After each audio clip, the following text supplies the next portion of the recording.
পাশাপাশি আমাদের এই জঙ্গলের ভিতরে একটু জমি আছে, সেই জমিটুকু আর কি মানে পরিষ্কার করে ওখানে বাগান লাগানোর চেষ্টা করব। তো ওখানে কিছু গাছ আছে, এই বাগানের ভিতরে কিছু গাছ আছে, কিছু গাছ রয়েছে। এই গাছগুলো আর কি বিক্রি করব, বিক্রি করে তারপরে এই বাগানটা আর পুরোদমে আর কি পরিষ্কার করব। প্রায় ভালোই কয়েকটা গাছ আছে, যদিও গাছগুলো অনেক ছোট ছোট। তো এই যে হচ্ছে ওই অংশটুকু, এই অংশে প্রায় 7 শতক 8 শতকের মতো জমি আছে। তো এই জমিটুকুর মধ্যে আর কি পরিষ্কার পরিচ্ছন্নতা করে এগুলা মানে কলার বাগান লাগাবো। আর কলার বাগান যেটা আছে, এটা আপাতত যেটা আছে ওইটা আর কি ভেঙে ওখানে ঘাস রোপণ করব। ছোট বড় মিলিয়ে না হলেও 30টার মতো 25-30টার মতো গাছ হবে আর কি। যে দেখতে পাচ্ছেন এই যে এইগুলা 25-30টার মতো গাছ। তো পাইকার আসতে বলছি, সকালে গিয়ে পাইকারকে আসতে বলছি, পাইকার আসতে চাইছে। তো এখনো আসে নাই, বেলা বাজে প্রায় 1টার মতো। তো এখনো পাইকার আসে নাই। বাগানে কালকে অনেক কাজই করা হয়েছে। এই পুরো বাগানটা যে দেখতেছেন, এই বাগানে পুরো কাজ করা হয়েছে। যে কলার গাছগুলো পরিষ্কার করা হয়েছে, এগুলার কিন্তু আসলে কলার বাগানে অনেক পরিশ্রম। যদি আপনার কোনো মানে পরিশ্রম করার অভ্যাস না থাকে, তাহলে আসলে এই ধরনের বাগান করা থেকে বিরত থাকবেন। এই ধরনের বাগানে অনেক পরিশ্রম হয়, অনেক খাটাখাটনি করা লাগে। কালকে প্রায় সকাল 10টা থেকে শুরু করছিলাম এই বাগান পরিষ্কার করার কাজ। প্রায় 5টা 5:30টার সময় এই বাগান থেকে বের হয়েছি। তো কালকে খুবই পরিশ্রম হয়েছে। তো এই কলার বাগানে তেমন কোনো খরচ হয় না। আপনি যদি আপনার কাছে যদি উঁচু জমি থাকে, তাহলে খুব সহজেই এই কলার বাগান করে আপনি ধানের থেকেও বেশি লাভবান, মানে ধানের থেকেও অধিক লাভবান হতে পারবেন এই কলা বাগান করে। কিন্তু কি এখানে একটু পরিশ্রম আছে। যদি আপনি পরিশ্রম করতে পারেন, তাহলে এখান থেকে ভালো কিছু আয় করতে পারবেন।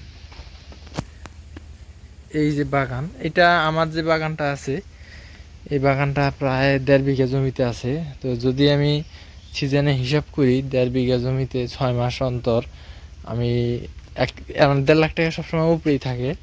কিন্তু আমি যদি এই বাগানে ধান রোপণ করতাম, তো এই 1.5 লাখ টাকা আমার সিজনে আসতো না। দেখা যাইতো যে সর্বোচ্চ হলে 50,000 60,000, আবার খরচও হইতো ওই রকম 20,000 30,000। আসলে ওই রকম প্রফিট অথবা আয়ও হতো না। সেই জন্য আর কি কলা বাগান লাগানো। এই যে সুপারির চারাগুলো দেখতেছেন, এইগুলা সবই 12 মাসি চারা।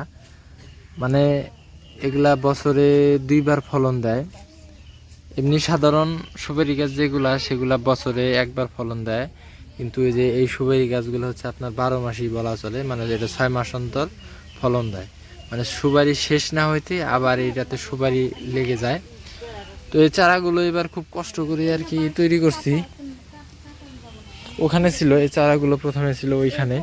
তো এখানে মানে ছায়া হওয়াতে, গাছের ছায়া হওয়াতে চারাগুলো আর কি নষ্ট হয়ে যাচ্ছিল। তো পরে ওইখান থেকে এনে আর কি এখানে পরে আমি রোপণ করি। গাছগুলোর অবস্থা মোটামুটি ভালোই আগের থেকে।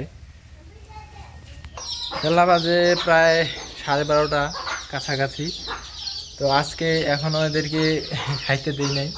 তো এদেরকে আজকে খুব তাড়াতাড়ি খাইতে দেওয়ার ইচ্ছা ছিল, কিন্তু সকালে হঠাৎ করেই বৃষ্টি আসে। আমার অনেক কাজ আছে, আরও আমার বাজার যাইতে হবে। তারপর কিছু সুপারি পারছি, 4-5 পনের মতো সুপারি পারা হয়েছে।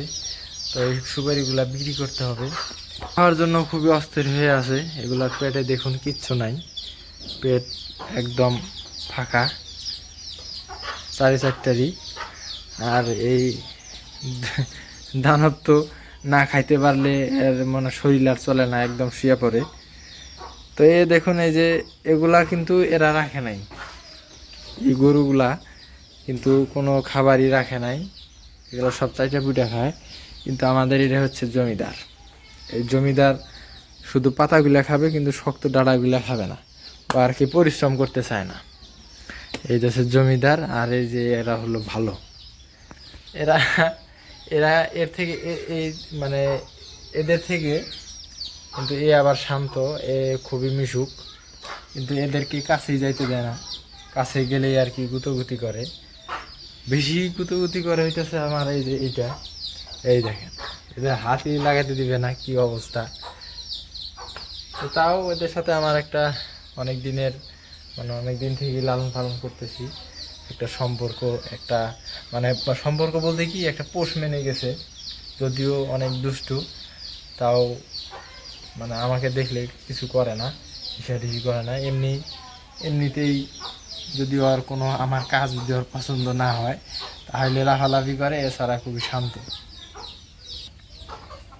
এই যে বাড়ির নেতা, মানে এই নেতা বলার কারণ কি, এ মনে করেন যে সকাল বিকেলে সব সময় আর কি মানে রুমে যাইয়া যে খাটগুলো আছে খাটের উপরে সরাসরি চলে যায়, দিবে একটা ঘুম। এর কোনো টিয়া নাই, মানে ডর ভয় নাই। তখন যেখানে মন চায় সেখানে গিয়ে উঠে পড়ে, উঠে একদম ঘুম দেয়। তো সেই জন্য নেতা খুবই লাফালাফি ঝাপাঝাপি করে। যাই হোক, এখন আমায় ঘাস কাটতে যাইতে হবে। তো আজকের মতো এই পর্যন্তই শেষ। সবাই ভালো থাকবে, সুস্থ থাকবেন। পরবর্তী কোনো ভিডিওতে দেখা হবে ইনশাআল্লাহ।